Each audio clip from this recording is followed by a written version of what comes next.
il aurait souhaité que ce moment arrive le plus tard possible.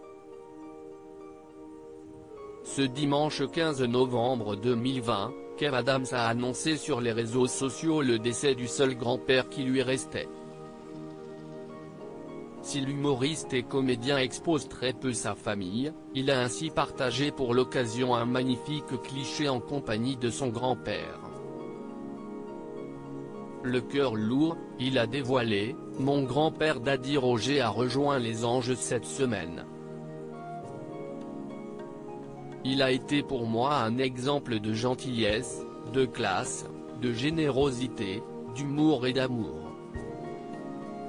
Tous ceux qui l'ont un jour croisé savent à quel point il était spécial. Un homme rare. Je t'aime Daddy. À bientôt. Paix à ton âme. »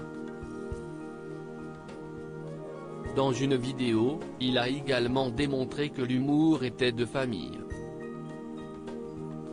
On peut ainsi entendre Roger dire face à la caméra « Je dis que je suis allé voir ton dernier film Amsterdam, qui m'a beaucoup plu. J'aimerais être à ta place. » Alors que son petit-fils lui avait demandé pourquoi, il avait alors répondu « Pour pêcher de la meuf ». Le 17 avril 2018, CIST à l'occasion d'une séquence intitulée Le rideau de l'amour que Cyril Hanouna avait fait une surprise de taille à Kev Adams en faisant venir sur le plateau de Touche pas à mon poste, son grand-père. Ému, l'humoriste et comédien avait confié en tenant par l'épaule son Daddy Roger, pour clôturer cette émission dans CIST le seul grand-père qu'il me reste. CIST une bombe, il est gentil, il est intelligent, il est beau. Il est un exemple pour toute la France.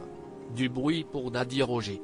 Ému, le grand-père de la star lui avait pris la main et avait confié « CIST certains cons aimeraient le voir davantage chez nous, à notre table. »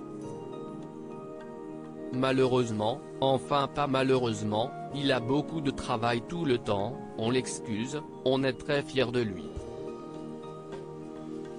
Franchement, il est très méritant parce qu'il travaille beaucoup et l'avoir à notre table serait une joie énorme.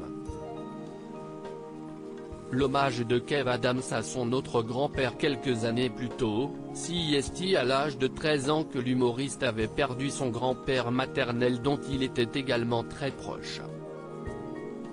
Samedi 28 décembre 2019, alors que TF1 diffusait en direct son spectacle intitulé La Dernière, il avait ainsi rendu hommage à celui qui avait toujours cru en lui. Il avait ainsi expliqué « Quand j'ai commencé à rêver de ce métier, j'étais très jeune, je devais avoir 6 ou 7 ans.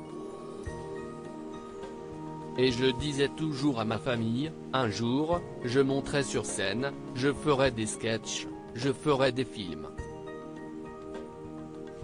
Ce rêve paraissait impossible, ma mère me répétait souvent, mais Kev, on ne connaît personne. Faut connaître des gens dans ces métiers-là. Mon grand-père, lui, a tout de suite cru en ce rêve. Il m'a pris sous son aile, il a commencé à me montrer les premiers sketchs de Lukaku, les premiers films de Charlie Chaplin. Et CIST devenu notre rêve à tous les deux. Ému, il ajoutait, malheureusement, ce monsieur est parti un peu trop tôt et il n'a jamais pu voir tout ce que j'ai fait, et ça a toujours été une grande frustration pour moi.